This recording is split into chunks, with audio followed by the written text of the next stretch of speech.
ቀበሌ ለማ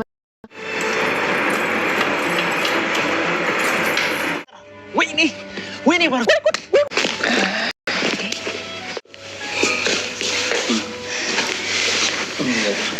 ምሳሌ ማታ ስታጠና ነበርና ተረፍ ብዬ ነው እንደዛ ማሳከም መጥቼ ያኑላ አሳሪን ስበላ ግን አንተ እስር ቤት ብትሆንም ግን ይሄን ነገር ታውቅ ነበር አይደል?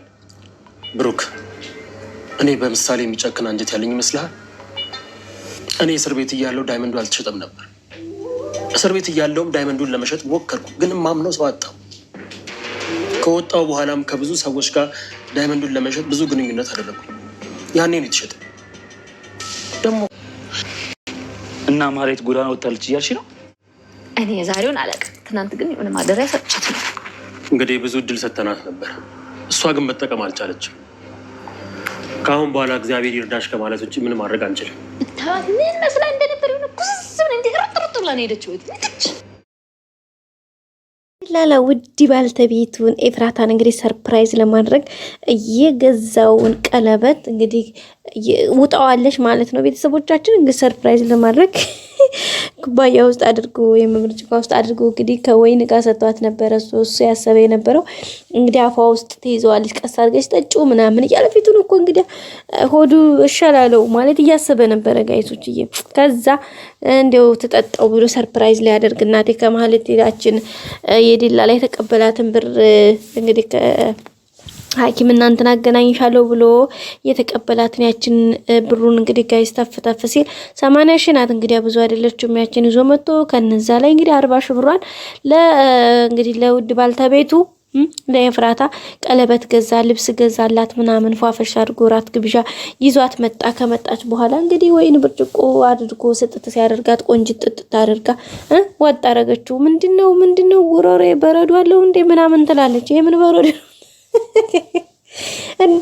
እንዴ ልጅታ ማራል እንዴ በረዶ ትላለች እንዴ እናንተ? እሱ ምን ይመስል እንትኑን እያዋጠች ጉድ እኮ ነው ጋይስ። የበር እንዴት እንዳሳቁኝ የበርዞ ደላለው ጋይስ። ነይ ትፊያት ኧረ ምን መጥፋት ታሪያት አለሽ አላለም። ማራው እንግዲህ አሁን በጣም እየተናደደ ነው የሚገኘው። በጣም ነው ጋይስ የተናደደው።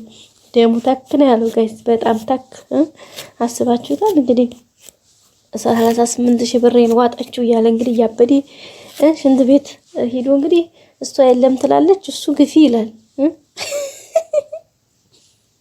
እሷ ደግሞ ልጅ አይደለ ችግር የለውም ማለት ልጇ አጥልቆት ይወጣል አላለችውም። ኧረ ሰው ጨዋታ ጨምሯል እንዴ 38 ሺህ ብር እሱ እዚህ ጋር እንትን እያለው አሁን ነው የፈለገ ያማታል እንዴ ልጅቷ ያማታል። ነገ ጧት ቢቸግረው ቆይ ዞሪ ልሸጠው ነው እሱ። እሷ ግን ልጅ አጥልቆት ይወጣል ትለዋለች እንዴ ጭራሽ። አይ ኪሳራ።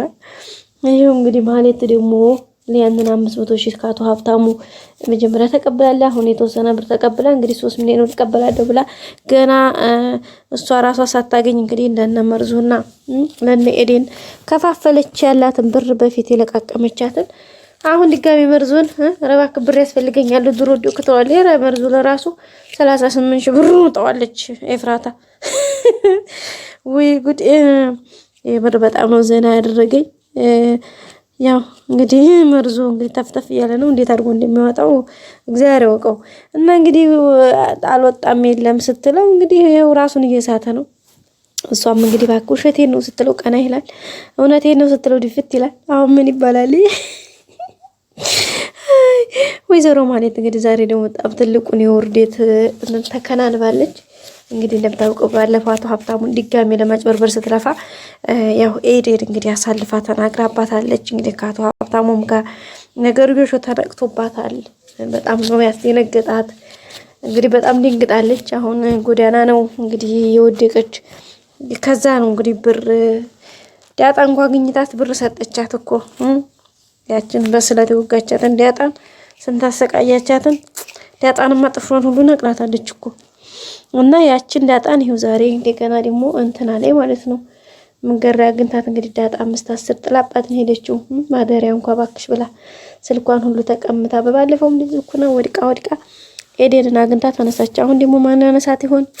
ዘወደቀችበት ሳትነሳ እንግዲህ ሞገስ ሊዛ ጊዜ ጥብርብርብር አድርጋ ያን ሁሉ ጠንክ ያመጣችባቸው እሷ ናት እኮ እቺ ጠንክ።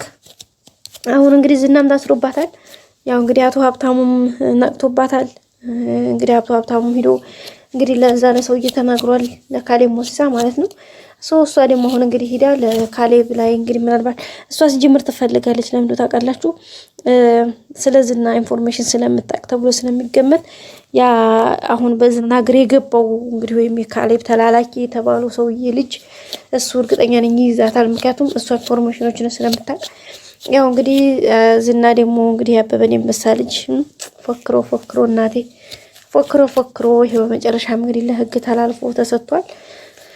ያው ካሁን በኋላ እንግዲህ እስር ላይ ነው የሚሆነው።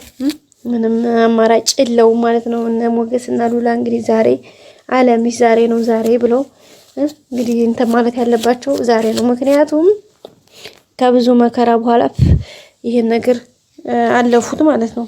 ስንት ስቃይ አሳልፈዋል። በዝና የተነሳ ንብረታቸው ታገደ። ንብረታቸው እንዲታገድ ያስደረገችባቸው ማህሌት ናት። ግን የማህሌትም መጀመሪያ የዝናን ምክር ሰምታ ነው ታውቃላችሁ። ከዛ በኋላ ስንት መከራ በእነሱ ያችን እንኳ በባለፈው ጠበቃው ጋር እንደዛ አድርጋ ያገጣጠመቻቸው ማህሌት እኮ ናት። ማለት ጎዳና ላይ ያችን ራት በልተው ሲመለሱ ስታገኛቸው ወዲያው ሄዳ ነገሩን ለዝና ተናገረች፣ ስልክ ለምና። እስከዛ በኋላ እንግዲህ በቃ እንደዛ ሆነ ማለት ነው። እና በመጨረሻ ዛሬ እንግዲህ ዝና ተላልፎ ለህግ አካል ተሰጥቷል። በዛም እንግዲህ ቤተሰቡ በደስታ ነው ያለው ማለት ነው። ውድ ቤተሰቦቻችን የዛሬው ቪዲዮ እንግዲህ ይሄን ይመስል ነበረ። ሁላችንም ተደስተናል። እንግዲህ ያው ካሌብ ሞሲሳ እንግዲህ እየመጣ ቢሆንም ለጊዜው ግን እነ ብሩክም ከቅድስት ጋር እነ ሉላም ከነ ሞገስ ጋር እንግዲህ አሪፍ ነገር ላይ ናቸው። አሁን የሉላና የሞገስ በነገራችን ላይ ይሄ ካሌብ የሚመጣው ሰውዬ ቢመጣም ያን ያክል የነሱ እንትናቸው አይደለም፣ የሚያሰጋቸው ጉዳይ አይደለም። ምክንያቱም ዋናው የነሱ ትልቁ ቀንደኛ ጠላታቸው ዝና ስለሆነ ዝና ደግሞ ከታሰረ ኻላስ ኦኬ። እና ቀጣይ እንገናኝ። ሰላም ቆይ